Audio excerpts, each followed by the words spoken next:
You sure? Yeah, it's fine. Well, good evening and welcome to our January 8th, 2018 organizational meeting. I will call the meeting to order and ask for a roll call. Mr. Newmoff? Yeah. Here. Ms. Kalinowski? Here. Mr. Bush? Here. Vice President Darrow? Here. President McClellan? Here, please stand for the pledge. We'll get it. I pledge allegiance to the flag of the United States of America and to the republic for which it stands, one nation, under God, indivisible, with liberty and justice for all. Our first order of business this evening is to swear in the newly elected board members. And congratulations to Mr. Bush and Ms. Kalinowski. And you. And me. There. Please come forward and we'll take the oath.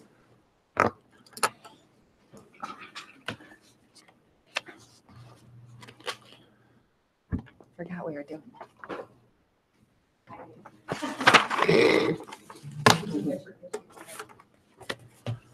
Do you, Mike Bush, Deborah Kalinowski, and John McClellan solemnly swear that you will support the Constitution of the United States and the Constitution of the State of Ohio, and that you will faithfully and impartially discharge your duties as a member of the Board of Education in and for the said New Albany Plain Local School District, Franklin County, Ohio, to the best of your ability and in accordance with the laws now in effect and hereafter to be enacted during your continuance in said office and until your successor is chosen and qualified? And the answer I do. I just married you all. I'm not gonna say a word. Yes. Nothing good's gonna come of that.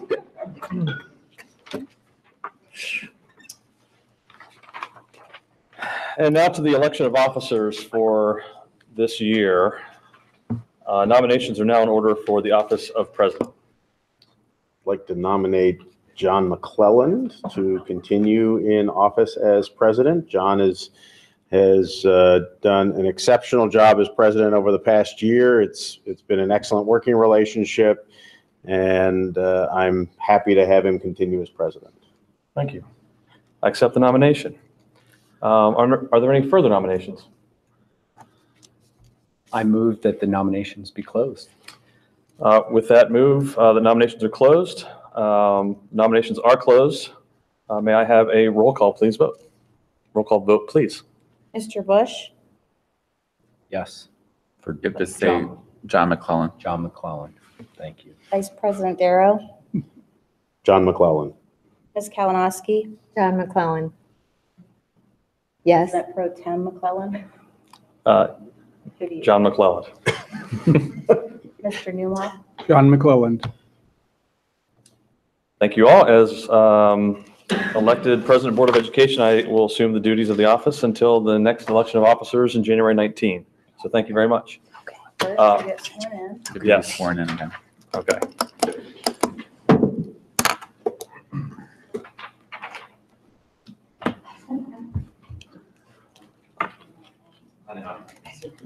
Do you, John McClellan, solemnly swear that you will support the Constitution of the United States and the Constitution of the State of Ohio, and that you will faithfully and impartially discharge your duties as president of the Board of Education in and for the said New Albany Plain Local School District, Franklin County, Ohio, to the best of your ability and in accordance with the laws now in effect and hereafter to be enacted during the continuance of in said office and until your successor is chosen and qualified?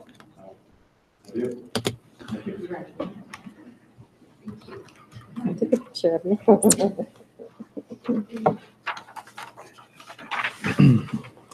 Nominations are now in order for the office of Vice President. I'd like to nominate Phil Darrow for vice president. Following what you said, Phil, I feel like you guys are a great team and have been doing a really good job leading us. So I would like to continue to see that for this year. Thank you. Thank you for the kind words. I'm supposed to say I accept, right? What? You can ask. Yeah, you're Do gonna you ask me. accept? Yes. Great. Are there any further nominations? So I'll move that the nominations be closed. With that motion, the nominations are closed. I will ask for a roll call, please. Mr. Bush? Phil Darrow. Vice President Darrow, Phil Darrow. That's really weird. Isn't it? Ms. Kalinowski, Phil Darrow. President McClelland, Phil Darrow. Mr. Newmoth. Phil Darrow. And with that, Mr. Darrow is elected Vice President for 2018 and assumes the duties of that office until the election of officers next year. You may take your oath. There you go. Thank you.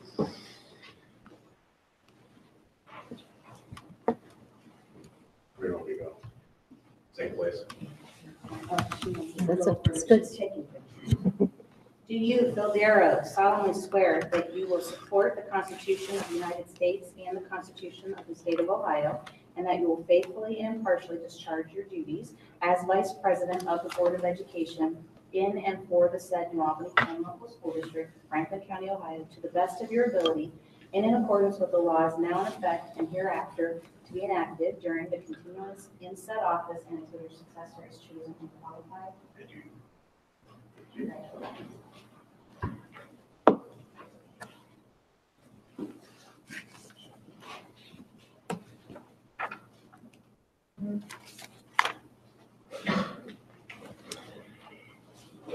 Our next agenda item is our 2018 Board of Education meeting schedule. This is based on some of the feedback that we received from everybody about availability, but it pretty much maintains the consistent schedule that we've been meeting on, which are the first and third, second and fourth Mondays of each month, with the exception of a few months where there's only one. But you can see those meetings, the meeting schedule, the work sessions, and then also the special meetings for the Financial Review and Reporting Committee, the 3 dates of February 5th, April 30th, and September 17th of this year.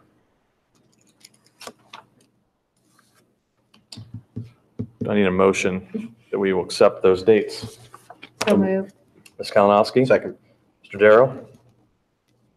And a roll call, please. Ms. Kalinowski, Yes. Vice President Darrow, Yes. Mr. Bush, Yes. Mr. Newmoth, President McClelland. Yes.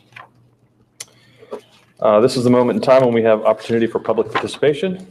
With none, we will move on to section 6, which is board authorizations. I would like a motion to authorize items A through F under item 6. So moved. Ms. Kalinowski, Second. Mr. Bush, any discussion or any comment that needs to be made on these? Yeah, I can run through them real quick. These we do every year at the organizational meeting, and it's just giving us some of the authorities that we need throughout the year, and we don't have the time to wait sometimes for board approval. So we're authorizing advance of tax settlements. What that's basically saying is the county auditor's office collects taxes on our behalf. There's usually one tax settlement, but we can ask them to advance pay the taxes they've collected prior to that settlement. That way we have them in our bank. They're not in theirs. Investment of funds, payment of bills, those are pretty explanatory. Signing payroll and dispersing those checks. The service fund, we authorize $18,000, but we typically don't do that. We usually do something less than that when we actually do the budget, but this isn't up to $18,000. This is for board members to go to professional developments or have certain meetings that you might need throughout the year. You're required to establish a service fund. You can determine the dollar amount. This is the maximum amount that can be budgeted. And then authorize advertisement of bids. So when we do things like the roofs or boilers or those things, you're authorizing us to go ahead and do advertisements for those bids. Any questions? If not, may I have a roll call, please? Ms. Kalinowski? Yes. Mr. Bush? Yes. Mr. Newmoth? Yes. Vice President Darrow? Yes. President McClelland. Yes. Now to section 7, superintendent's items, and I want to start with superintendent item A and a motion to accept. This is the board liaison positions, and based on the feedback and input that I've received from each person about their interest in liaison positions, would propose the following appointments for this year. For board liaison or board policy liaison, Ms. Kalinowski. For the city government liaison, Mr. Newmoff. For the township liaison, Mr. Newmoff. For the joint parks district liaison, Mr. Bush. For the finance, which would be the financial review and reporting committee liaisons, Mr. Bush and Mr. McClelland. For the business organization liaisons, Mr. Darrow and Mr. McClelland. For the parent organization liaison, Ms. Kalinowski, and as legislative liaison, Mr. Darrow. With those recommendations, I would ask for a motion for approval. So moved. Mr. Darrow and Ms. Kalinowski. May I have a roll call, please? Discussion. Oh, just any discussion, I'm sorry. Without discussion, may I have a roll call, please? Vice President Darrow, Yes. Ms. Kalinowski, Yes. Mr. Bush, Yes. Mr. Newmoff. Yes. President McClelland. Yes. And now I'd like a motion on items 7B through 7E. And then we'll move on from there, but motions for 7B through E. So moved. Ms. Kalinowski, Second. Mr. Bush, Mr. Sawyers, any discussion? Thank you. These are the annual, as Ms. Jenkins had said, action items that are presented to the Board of Education for continued operation of the school district interim your Board of Education meetings. Letter B is for employment of personnel in between Board of Education meetings. I have the authorization to hire people pending successful criminal background checks in your next Board of Education meeting. Letter C is to provide professional development as necessary throughout the school district. Letter D is to authorize federal program administration for compliance with all of the local, state, and federal regulations required by state and federal regulations. And letter E is the authorization to serve as hearing officer or designee on behalf of the Board of Education for discipline hearings within the school district. Any questions? With none, may I have a roll call, please? Ms. Kalinowski. Yes. Mr. Bush, Yes. Mr. Newmoff, Yes. Vice President Darrow, Yes. President McClelland. Yes. Now to item 7F, which is the motion to appoint a delegate and alternate to the Ohio School Board Association 2018 annual business meeting. This requires the appointment of two individuals. I would like to recommend that Mr. Newmoff be the delegate to the OSBA business meeting and Mr. Bush as the alternate. With those recommendations, could I have a motion for approval? I can't accept only because I just don't have time.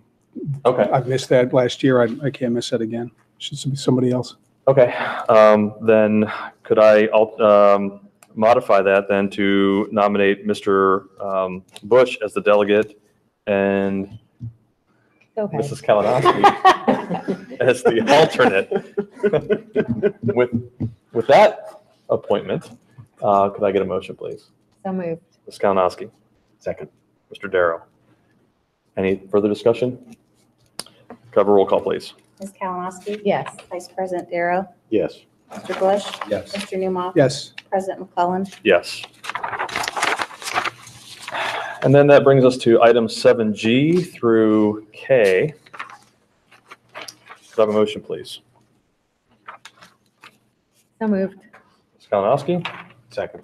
Mr. Darrow, Mr. Sawyers. Thank you, President McClellan. Letter G is to approve mileage reimbursement to be set at the federal rate in accordance with the IRS rules. Letter H is to authorize disposal of outdated equipment, films, film strips, library books, textbooks, or other items that based upon condition and/or beyond repair necessity for disposal purposes. Letter I is to approve providers of legal services. Although there are several legal firms listed, this is just an opportunity that you're approving. Doesn't mean we will actually use the services of all the legal firms that are actually board approved, but it gives us the ability based upon a specific legal need within the school district to have a multitude of resources available to us from different firms. But again, we don't use all the firms. You approve the firms for our discretional use based upon whatever the identified need is within the school district. Letter J is to approve OSBA membership and legislative fund access. Letter K is to authorize the superintendent to accept resignations. And again, for personnel purposes, because you only meet twice per month and or once per month in select months, if you receive a resignation, I have the authority on behalf of the board to accept it and it becomes irrevocable. Any questions or discussion? With none, may I have a roll call, please? Ms. Kalinowski? Yes. Vice President Darrow? Yes. Mr. Bush? Yes. Mr. Newmoff? Yes. President McClellan? Yes. Those are all the items that we need to cover for our organizational meeting, so I would like to entertain a motion to adjourn. So moved. Mr. Darrow? Second. Mr. Bush? May I have a roll call, please? Vice President Darrow? Yes. Mr. Bush? Yes. Ms. Kalinowski? Yes. Mr. Newmoff? Yes. President McClellan? Yes. And we are adjourned for our 2018 organizational meeting. Now I'd like to just move right into our first official meeting of the year. I guess, well, the organizational meeting is official, but I'd like to call to order our work session this evening and have a motion or have a roll call, please. Mr. Newmoff? Here. Ms. Kalinowski? Here. Mr. Bush? Here. Vice President Darrow? Here. President McClellan? Here. Any additions or corrections to the agenda this evening? With none, I would like then an approval of the agenda that everyone has had in their inbox. Motion, please. So moved. Ms. Kalinowski? Second. Mr. Bush? Roll call, please. Ms. Kalinowski? Yes. Mr. Bush? Yes. Mr. Newmoff? Yes. Vice President Darrow? Yes. President McClellan? Yes. Our first discussion item this evening is proposed middle school electives for 2018-19. Thank you, President McClellan. I'd like to invite Mrs. Donna LeBeau, middle school principal, and Dr. Shirley Hamilton, Director of Secondary Education, to the podium to share information with the Board of Education and our community, please. Good evening. We want to bring you up to date on our middle school electives that we changed last year. So we're in our first year. We want to fill you in on the process. So we met with elective teachers individually to discuss their viewpoints on our electives that we implemented this year. We received feedback from students, including our administrator's student advisory group, and we received feedback from our parents and guardians. As you may recall, last year, we met with an middle school elective options committee several times in order to develop the options that we had for this year.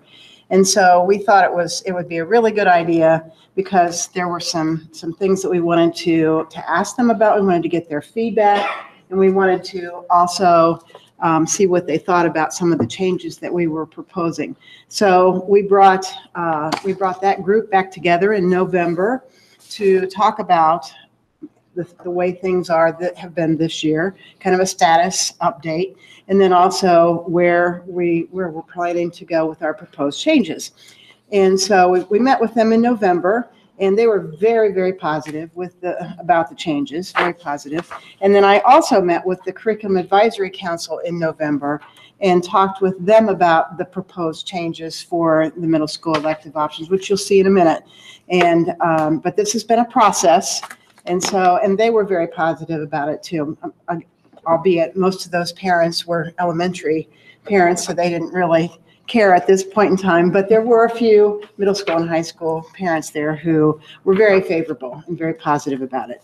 And as a matter of fact, one of our elective options committee members was part of the advisory council, and she spoke very highly. So that's been our process. We've tried to get a lot of feedback about what we did this year, and then where we want to go for next year. So then we'll go to the next slide.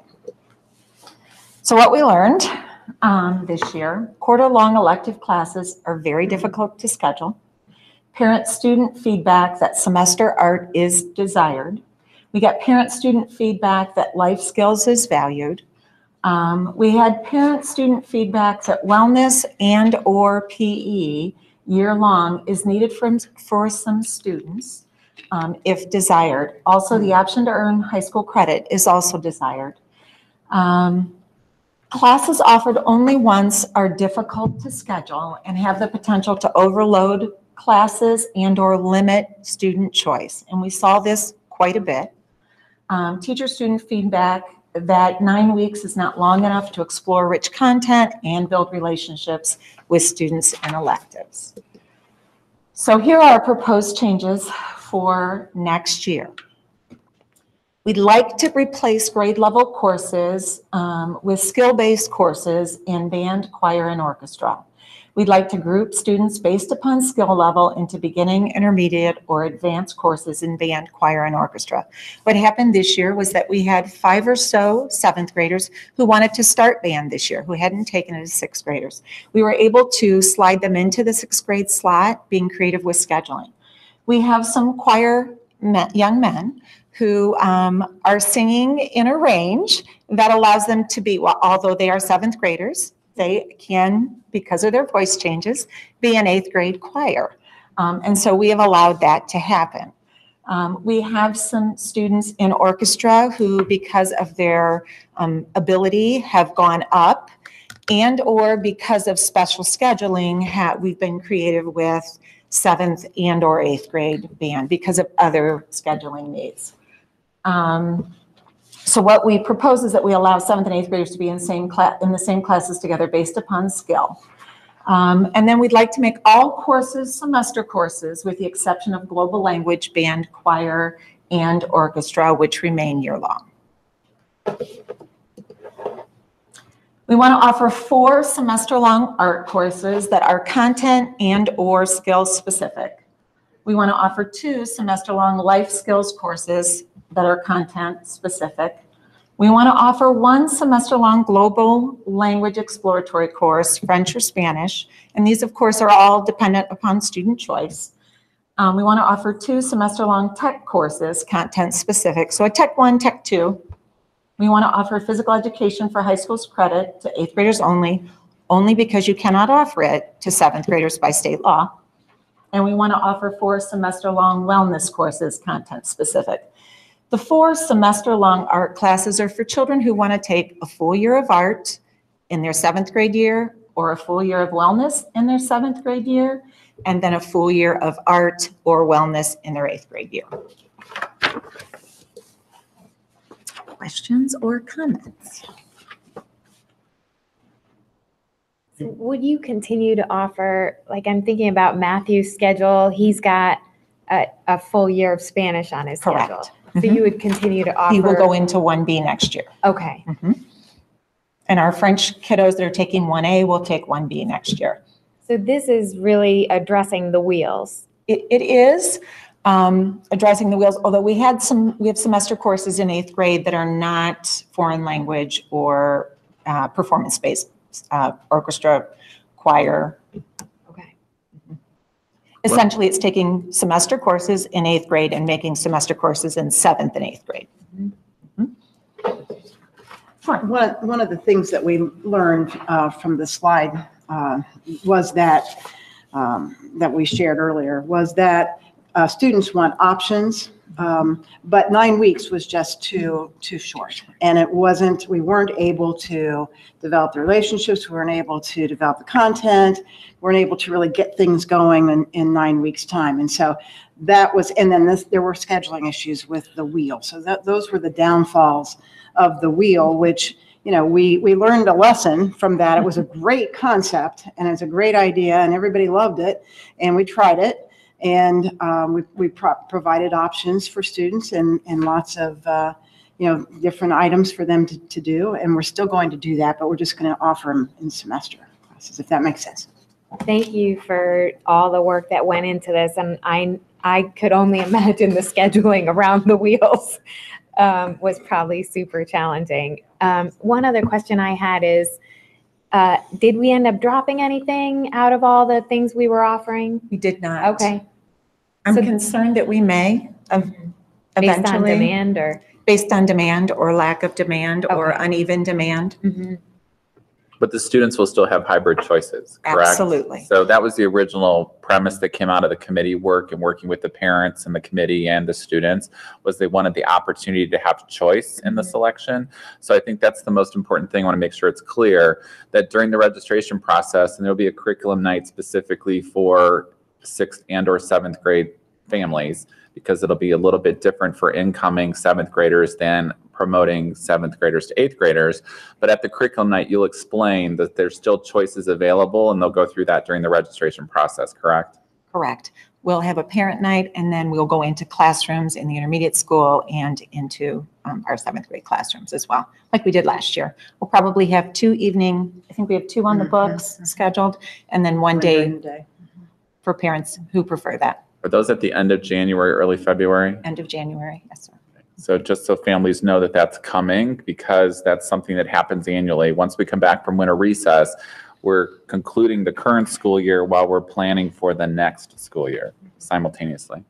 Can you go back to the previous slide Sure. real quick? So have you so you say content specific on some of these, but have you determined like what the tech courses will be? Sure, and we follow the state guidelines for the standards that are on there.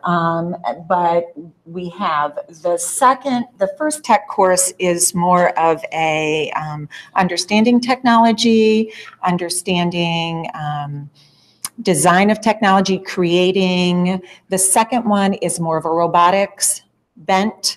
It has some of the society and technology components. How does technology grow? How do apps develop? What makes them popular? What economically happens culturally? But then it goes into the robotics and the animation, and they've done some creation of apps this year. But they're based upon the state technology standards. They are. Everything's guided by state technology standards. Life skills is a little different in that we take some of the financial literacy standards for our second life skill course. Okay. Our first one more is about decision-making, growth mindset, some Focus 3 integration, but that second one is really heavy financial literacy, how to be a good consumer. I just want to reinforce, and Donna said it, but we get this question a lot related to physical education to meet the high school graduation requirement within the state of Ohio. You can begin earning high school credit in physical education in 8th grade. It is not permissible for a 7th grader, unlike some other high school courses, to earn high school credit in PE. The statute is specific in PE to be only grades 8 through 12. And can you explain again, if there's a student athlete, does the PE requirement still exist? No, you can actually do a waiver. You can get a waiver, but you can't do that until they're high school. Correct. You can't get that waiver. You can't have the waiver as an 8th grader because you participate in interscholastic athletics at the middle school level. You can only get a waiver under state statute for participation in interscholastic athletics in grades 9 through 12. So if you take 8th grade, if you're an 8th grader on the football team and an 8th grader on the basketball team, you cannot use those 2 seasons to use your PE credit. However, if you're a 9th through 12th grader, you could do that. So that just goes into the decision-making if they think that they're going to play in high school. Right. And we talk to kids about that all the time. But it's going through all the rules, but we don't make these rules up. They're dictated by statute. We cannot give the kid credit for participating in middle school interscholastic athletics. We're not permitted to do that under state statute. So it gets complicated, but again, Donna and Sarah and the counselors do a wonderful job at the parent night, and they'll help people understand their first experience, particularly kids transitioning from 6th grade now to 7th grade, because you start that whole secondary experience of the registration process and selecting courses that you're interested in taking. Okay. Thank you. Any other questions? It's exciting. It's an evolution. So now we're going to try this and see how it works. But this is what the kids asked for, so, you know, we're listening. And we've learned lessons. No, we sure have. And Thanks so sketching's going to much. be easier. Thank you. Thank you. Well, moving from the middle school to the primary school, our next item for discussion this evening is 3rd grade, Fall 17 Ohio State test results. Thank you. I invite Mr. Emery, the Director of Elementary Education, to the podium to share some wonderful, exciting news about our 3rd graders. Thank you, Superintendent Sawyers. Thank you for allowing me a few minutes to share the wonderful results our 3rd grade students achieved on the Ohio Language Arts examination they took in October. While the summary sheet provided to you goes into greater detail, I appreciate Superintendent Sawyers granting me the opportunity to highlight some of the data this evening. Most impressive is that 91% of our students earned Ohio's end-of-the-year reading promotion score on this beginning of the year reading test. As you know, earning the reading promotion score is required for a 3rd grader to be promoted to 4th grade due to Ohio's 3rd grade reading guarantee law. 91% is an increase of 8% when compared to last fall's results, and an increase of 11% from fall 2015. Last school year, we were one of 3 Central Ohio districts, along with Upper Arlington and Bexley, to earn a 100% rating for students earning the promotion score. So with having 91% of our students meet the guarantee on their very first attempt, we are on track for another excellent rating this school year. A benefit of having so many students earn the score on the fall exam is we can now target specific interventions and supports to the 30 students who still need to earn the needed score for promotion. The 30 students who have yet to earn the required promotion score can do so on the Ohio English Language Arts exam that they'll take in April, or on the MAP reading test they'll be taking starting tomorrow, or in March. If needed, a summer testing option will be available, but we're confident, as with last school year, we will not need to test any of our students in July. We will use the October student data to provide enrichment and growth opportunities in specific areas to increase achievement levels for all of our students, since we want to see improvement for all children on the April exam. Other highlights include increasing our overall passage rate of students earning a score of proficient or higher by 3% from last fall to earn a 67%. This is a 15% increase from fall 2015. Our final 3rd grade English Language Arts passage rate for last school year was 86%. So we are on track to once again far surpass the state standard of 80% on the local report card. Lastly, our students demonstrated strong gains on both the nonfiction and fiction reading comprehension sections of the exam. The percentage of students earning the top mark in nonfiction increased 14%, and the increase for fiction comprehension was 11%. Our percentage of students earning the top mark in writing stayed the same as last year, but with this being the first fall test, our 3rd graders had to type as opposed to handwrite their essays. We anticipated some challenges. We believe our new technology class at the primary school, which includes keyboarding lessons, will improve our essay scores on the April exam. Again, thank you for your time, and I'd be happy to answer any questions you may have. Thank you. This is awesome. This is great to see the progress across the board, and just makes me really happy to see it all. Thank you. Yeah, we're proud of our children. They did a great job in the test, and kudos to the K-3 teachers for all their work to get us to this point. I would agree. I think it's a wonderful outcome. The only other comment I want to add is to Scott's point about writing, just for full transparency. We've been having conversations with several other high-achieving school districts. We had several of our students who actually got 0 points back on their writing report. And we're trying to find out why, because the state hasn't released that information to us yet. According to the classroom teachers and observation, they believe the students actually did do the writing portion of the exam. So there could have been a technical issue related to the submission electronically. There could have been a keyboarding issue, but something happened because we have a higher percentage of students than we've ever had in this school district get 0 points back on the preliminary writing exam. So we believe that's why our percentage in writing is stagnant, because of the number of students that actually receive 0 points. And we're not the only school district that's filed the appeal for additional information related to it, because the state has to release that information to us. But we are trying to find out what specifically happened so we can make sure it's corrected, no matter if it's on our end or on the student end, that we can teach the student whatever he or she isn't doing that they need to be doing, because there's limited interaction we're allowed to have with the student during the actual test administration.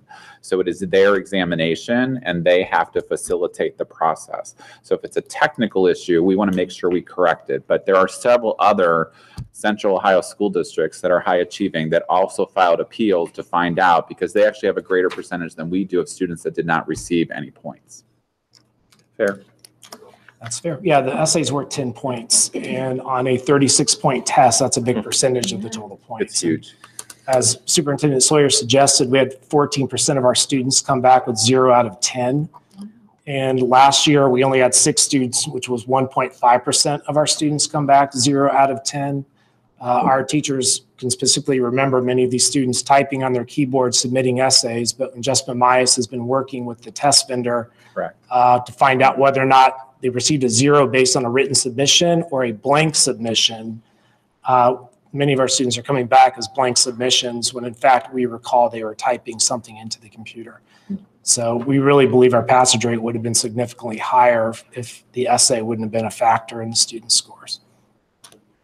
But beyond that, the growth that's being showed for progress purposes is significant. It's great for our kids. They're already demonstrating end of year capability within the required assessment for promotion purposes. But again, as Mr. Emery said, part of the goal right now has to be, we also have to help you grow further than you currently are. So if you already met the end of the year requirement, we have to help you accelerate beyond your current level of grade level to ascertain a higher score in the spring. Great, thank you. Wonderful stuff. Thank you. Thank you. Thank you.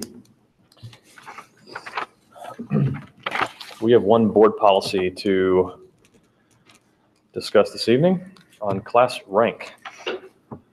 So Board of Education members, Dr. Troyer and I, based upon our conversation at the last Board of Education meeting, modified Board Policy 5430 related to graduation honors and presented it. It's on the agenda this evening for second reading, and it incorporates the Latin honor system into graduation honors for the school district effective with the graduating class of 2020. Holistically. So we'll have one valedictorian, one salutatorian, and Latin honors beginning with the class of 2020 within our school district. And then in addition to that, beginning with the class of 2019, we will add the Latin honor system. So next year we'll have Latin honors plus the current valedictorian above a 4.0. And then the following school year, we'll make the transition for current seated freshmen and sophomores at the high school to just one valedictorian, one salutatorian with the absolute highest first and second GPA, and then the Latin honor system of summa, magna, and cum laude in accordance with the grade point averages that we delineated. So it is on the agenda this evening for second reading and board approval. Dr. Troyer, anything else? I think you've covered. Do we have to stipulate in this policy the any methods for tie breaking and any other sort of details, or is that an administrative task? And administrative guidelines. Okay. So that'll be delineated in the guidelines. Okay, cool. Because it could be a fraction of a decimal point. Indeed. But that will be in the guidelines. You're correct. Any other questions related to the honor change for policy 5430? Thank you. Okay, then our last discussion item this evening is first reading of our 5-year financial forecast. Ms. Sawyers. Or Ms. no, Jenkins. Ms. Jenkins, not Ms. Sawyers. Mr. Sawyer wants to, he can. Probably should be the person that does that. Yeah, maybe. Ms. Jenkins. Ms. Jenkins. So typically, once the board approves the forecast in October, you wouldn't typically see a change. I didn't take mine. There you go. He's getting it. More than one? It's a one. There we go. There you go. So typically, when a forecast is approved in October, unless there's a material change, you wouldn't see us come to you with any changes. But because we passed issue 42, and we talked about this in October, we had included in the 5-year forecast in October $1.17 million for capital outlay in case we didn't pass that levy. We knew we had identified the need, and so we put that in the forecast and said that once issue 42 passed, we would likely take that out. So I've made a couple of changes. First, in revenue 2.06, all other financing sources, only because we know this and we're modifying the agenda, I've increased that line by $68,038, and that's because of a workers' comp refund that we received, and I know about it now, so we're including it. Then when you move down to line 3.05, capital outlay, you know, Mr. Sawyers and I talked at length and discussed what we needed to do with our capital plan. We know that we have $1.5 million in the current summer for roofs, and we know that we're not going to collect $1.5 million initially. So rather than do cash flow borrowing, our thought is to, instead of just taking the $1.17 million out of the forecast completely, moving that to the transfer line and transferring it into permanent improvement to help with that cash flow. You see $1.9 million as a reduction in capital outlay in fiscal 18. The other $750,000 of that is the normal $750,000 that's part of the 5-year forecast, part of the general fund that we have committed to spending out of the general fund. We said we were going to continue to spend $1.3 million. $750,000 of that we want to move into the permanent improvement fund. So those $2 amounts together, the $1.9 million that you see on that line. And then you see 5.01 operating transfer out is increased by 1.9 million, so that's a wash. So it's like we're still spending the $1.17 million this year. We're just taking it from general fund, putting it into permanent improvement. Then in fiscal year 19, 20, 21, and 22, we've taken that out of the forecast. So we're not transferring it anywhere. We're just reducing that expense line by the $1.17 million in those 4 years because we will start collecting full year taxes beginning in July. So that's why you see that negative there. The final outcome of that is that in October, we had at the end of the 5th year a positive $281,807 ending cash balance. By making these changes and transferring money to permanent improvement and then just taking those other expenses out in those 4 years, we end up with a $5 million positive ending cash balance at the end of the 5th year. So those are the only changes that I've made. Because of the material, we need to update the forecast and refile it with the Department of Education, but Superintendent Sawyers and I need to make sure that you're okay with that transfer in the first year to the permanent improvement fund. But again, the money that's being transferred to the PI fund will sit there. It'll only be used for capital repair and permanent improvements based upon need within the school district. But given our current conversations with the roofing estimates, we believe it's prudent that we move the money that we originally intended to transfer to the permanent improvement fund, and we still have a $5 million cash balance in the 5th year as a result. We could do cash flow borrowing, but We don't then you're believe it's paying necessary. interest, closing costs and such, and if we have the funds available, I just think it's more fiscally responsible to just transfer the funds. Makes sense. Any questions? It's a positive impact. Yep, indeed. And we talked about this in October when we presented the forecast at that time. So this isn't a surprise. It's, we just didn't know whether we would or wouldn't pass issue 42. The other update I should tell you is that we did receive our debt millage from the county auditor's office, and they're actually going to reduce it a total of 3 mills, not 2.5. Right. So homeowners will see a little bit better impact than we had originally anticipated. Good news. All good news. Thank you. We have an opportunity for public participation. Okay, and with that, then we move on to board action items. We have one item to discuss this evening, and that is a recommendation that the Board of Education amend the contract of Superintendent Sawyers as superintendent beginning January 1 of 2018, subject to some terms and conditions set forth in the written contract document that was presented to the board. I need a motion to accept, not to vote yes or no, but a motion to accept that action item. So moved. Mr. Darrow? Second. Ms. Kalinowski. Just brief, go ahead. Actually, this is voting on the contract. No, I meant to, but we had to have a motion right before discussion. Yes, Yeah, I'm yeah. sorry. I misunderstood what you said. No, that's okay. Before discussion. Yes. Yes. Superintendent Sawyer's current contract is set to expire in July of this year. As part of his contract, the board is required, for lack of a better term, to have a discussion about what we want to do with his contract with Mr. Sawyer's beginning in August, which is what we did in this past year.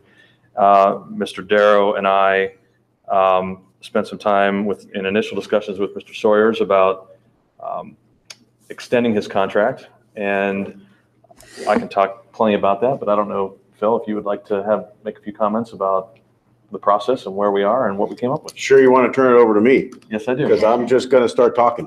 I figured you would, so I figured why talk? I'll just give it to you.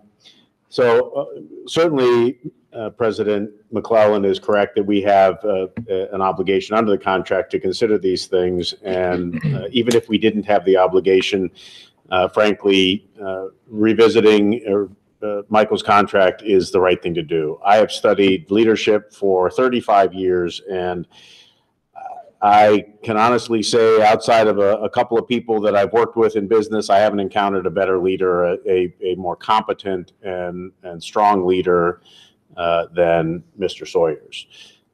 When this board agreed to our statement of purpose 2 years ago and used that as our guidance for hiring a superintendent, we were very clear what it was we wanted to accomplish. And we were very clear that what we wanted to accomplish was going to require a superintendent committed to accomplishing that. We interviewed, Ms. Kalinowski and I interviewed Mr. Sawyers at that time. He was our first interview. I walked out of that interview after an hour and a half and turned to Ms. Kalinowski and said I would hire Michael on the spot if that was possible. And he was committed to our statement of purpose and was committed to doing the work, and we were confident that that Michael would get the job done, and he has. To restate, our statement of purpose is to create a culture of accountability that achieves the best academic and developmental outcomes for each student. We were very clear what we meant by that. We defined each word. Mr. Sawyers knew that, understood what our definitions were, and committed to accomplishing it. I have a list in front of me of Mr. Sawyers' accomplishments in his first year and a half. It's a long list. I'm not going to read them all. I'll highlight a few things because they're so consistent with our statement of purpose. He developed and implemented a 100-day plan, executed it flawlessly, and kept the board updated on the implementation of that 100-day plan, which included organizational, developmental, processes, hiring staff, putting things in place to make sure that the district could hit the ground running on day one of the school year. He aligned all staff and organizational development processes with the district statement of purpose. After 1 year, the district's achievement on the state report card went from number 64 out of 608 districts to number 38. Our goal was to get from the 89th percentile, which is where we were, to the 95th percentile in 5 years. We got to the 94th percentile in 1. It's a pretty remarkable accomplishment. We did that at the same time that Michael's team saved $1.79 million and have targeted an additional $600,000 in savings this year. So we got better results and spent less money. Mm-hmm. You don't hear that in government too often. It's a remarkable accomplishment, and it's even more remarkable when you consider that if you walk around this district and talk to people, people aren't unhappy. People are happy. Teachers are happy. Staff is happy. Students are happy. Students aren't always happy, but you know, that's the way it is. It just noted today. They're happy today. You were popular today. I was popular today. Negotiated 2 new contracts with our associations representing essentially all of the district employees other than administrators, and accomplished a lot of very important changes in those agreements. And again, you talk to people who are covered by those agreements and they're happy. And it's not that we threw money at them, because we didn't. We did the things that needed to be done to solve our financial problems, and Michael was certainly extraordinarily influential in making that happen. So I'm really not going to go on and on about this, but rewarding Mr. Sawyers with a new and amended contract and starting that contract now is the right thing to do. When in my business, when I have encountered people who have done an exceptional job, as soon as I recognize that exceptional performance, I do everything I can to do something about it and reward them for that performance. I think that's the right way to manage people. Leadership matters. leadership matters a lot.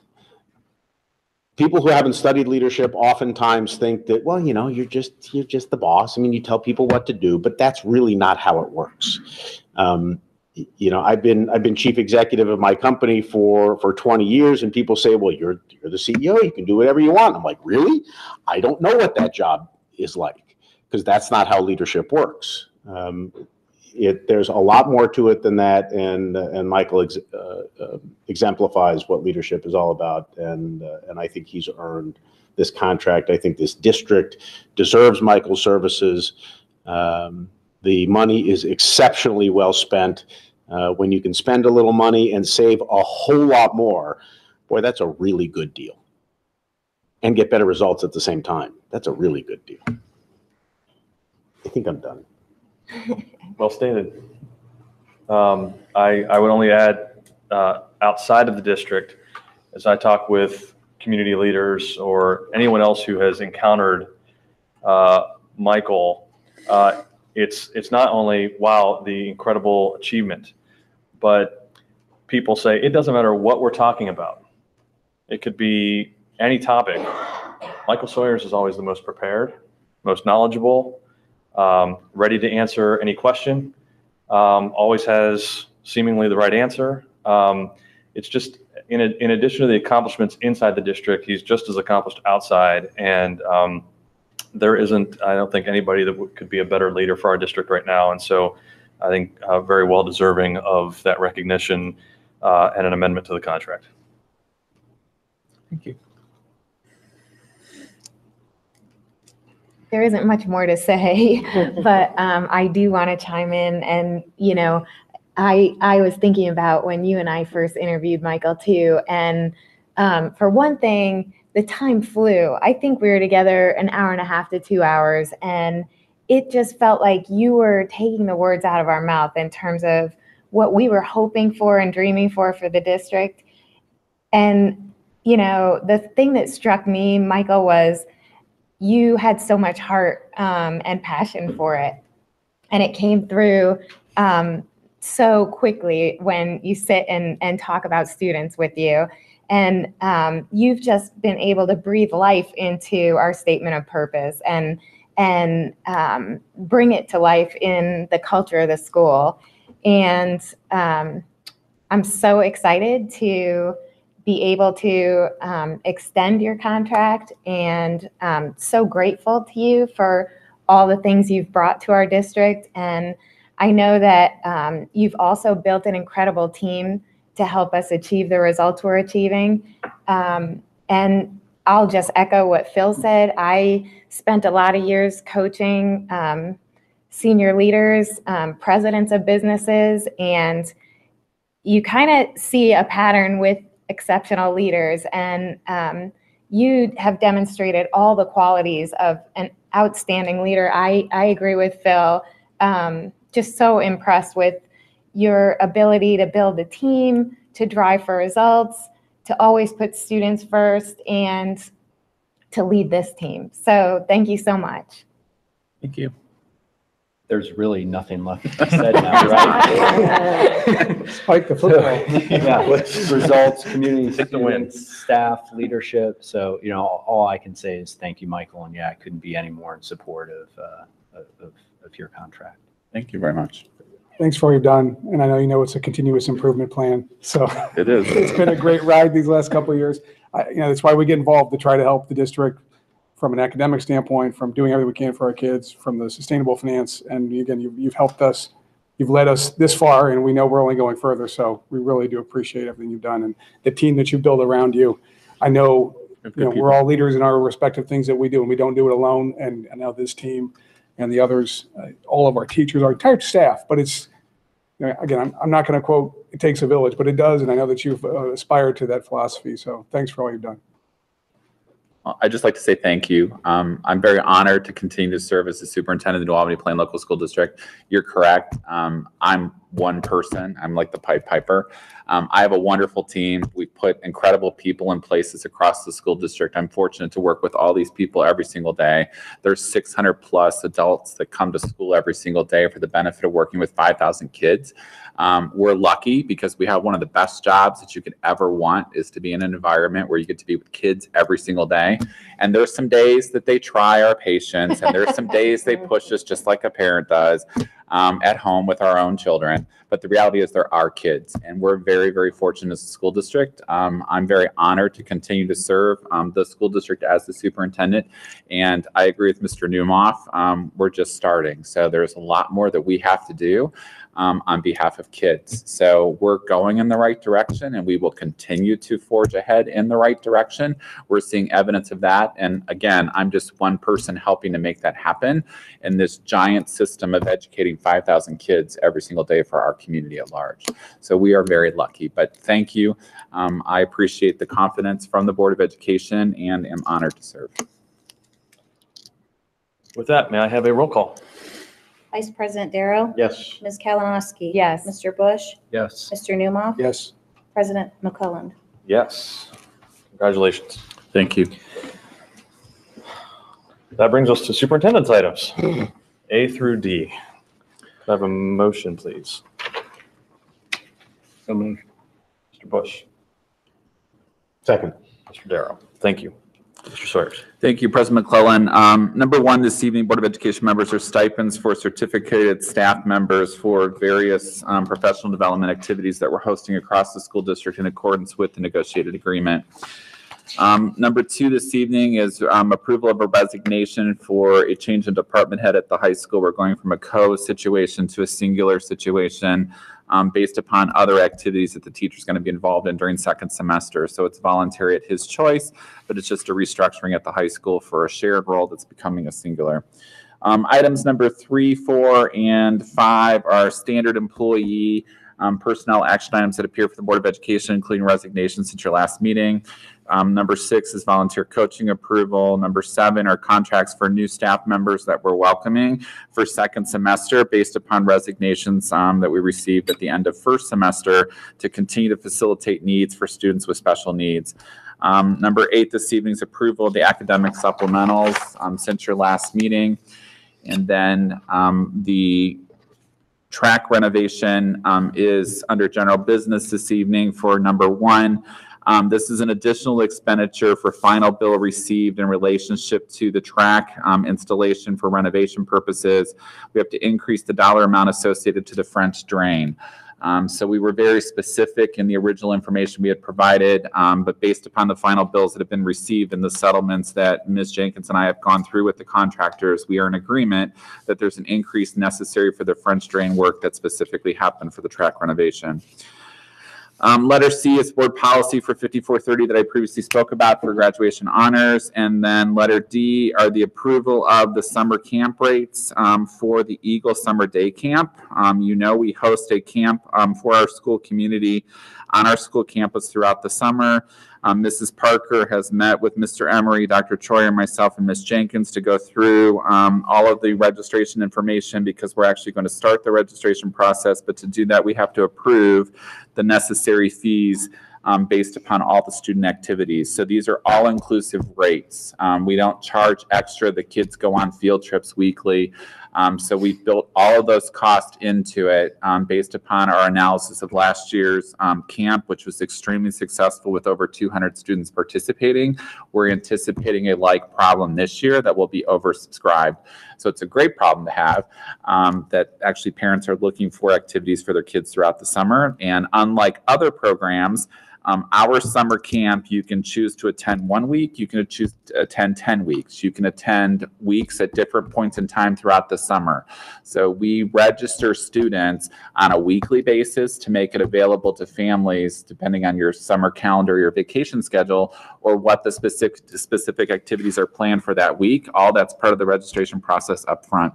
And the kids are going to some really cool places this summer. So if any board members would like to go on one of the summer camp field trips, just let me know and we'll make sure we get you signed up. Baseball game's always fun. And that concludes my report for this evening. Okay. Any questions or comments, particularly about board policy? I think we've discussed that one enough. Multiple times. Yes.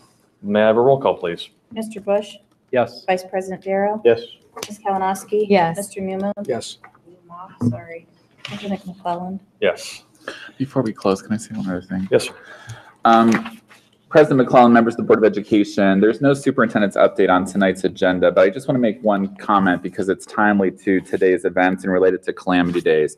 Just want to remind our parents at home and for your informational purposes, under the communications tab on our website, we actually post information. It's in an FAQ format related to the information we can provide to families related to school closures and what to anticipate and the information we actually use. And there's a multitude of factors that go into my decision beginning at 4 to 4:30 in the morning when I'm driving roads in New Albany with Mrs. Honaker because she's my counterpart. And then when necessary, Ms. Jenkins sometimes gets drafted, but rarely.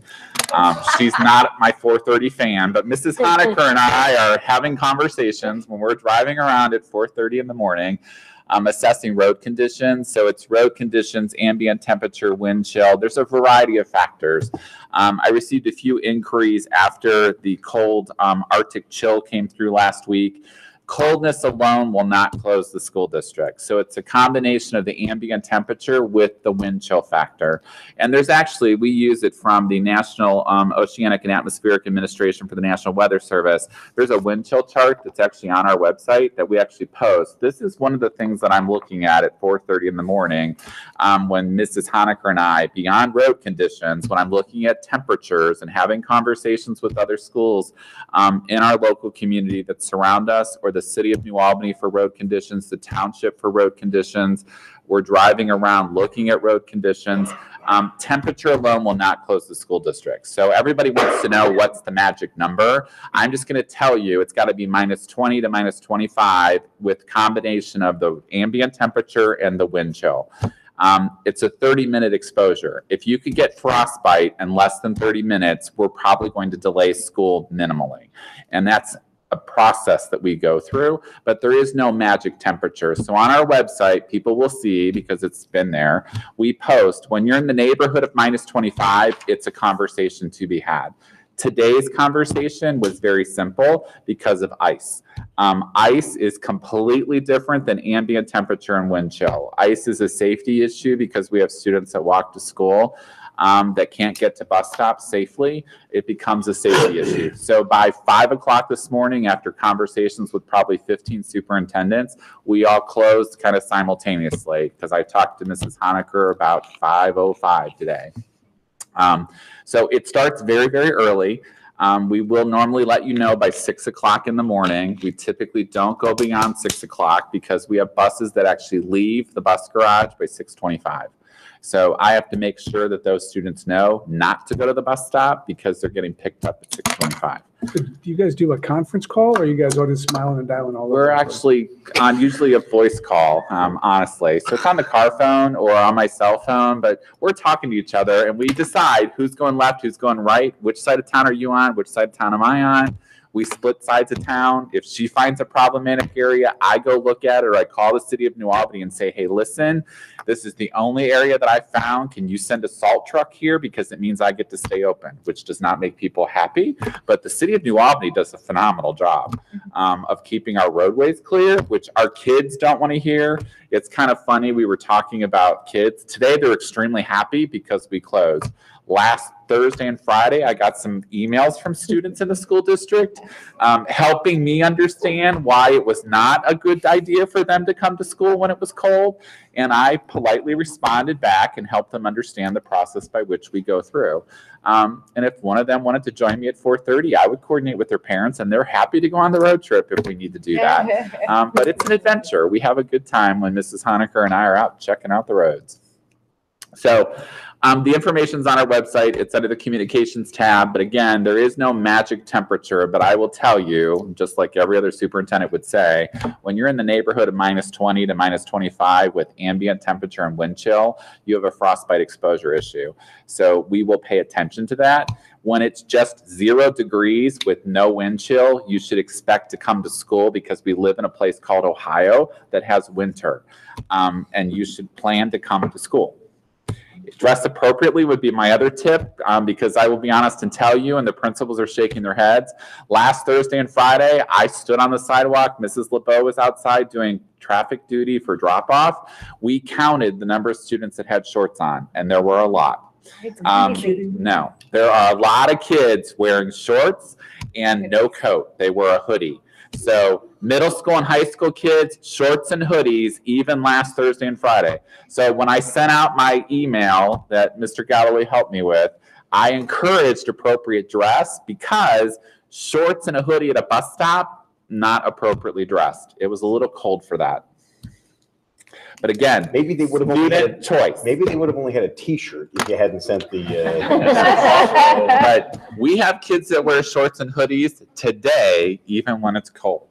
So buildings were warm. We had no heat issues. We made sure everything was back up to temperature from being on winter recess. We had all the buses running a day in advance to make sure we had all of our coordination. The kids were convinced that the buses wouldn't start. That was fun in my emails. Mrs. Honecker and I assured them that they would start because the mechanics and Mr. and Mrs. Honecker went out and actually started every bus the day before we come back to school. So we have systems in place to keep the school district open. It will be safe, and if for any reason it's not safe, we will look at a delay and or a closure. But it's a pretty laborious process starting at 4 o'clock in the morning. So if any of you would ever like to participate, just let me know and I will help you participate because I can come and help you. The next Thank you time for it's the my invitation. turn, Yeah, I'll just you wait for guys can Patrick's take call. my turn. This is Honecker and I do have fun. There aren't a lot of people out at 4 a.m. Wow. We see the New Albany police a lot. It's fine. Well, Thank you for indulging me. Yes. But again, the information's on our website. If anyone has questions, please contact the building administrator or my office. I'll be happy to help you. Could I have a motion to adjourn, please? So moved. Darrow and Ms. Kalinowski, and a roll call, please. Vice President Darrow? Yes. Ms. Kalinowski? Yes. Mr. Bush? Yes. Mr. Newmaw? Yes. President McClellan? Yes, and we are adjourned. Our next meeting is coming up, January 22nd. Thank you very much. Stay tuned.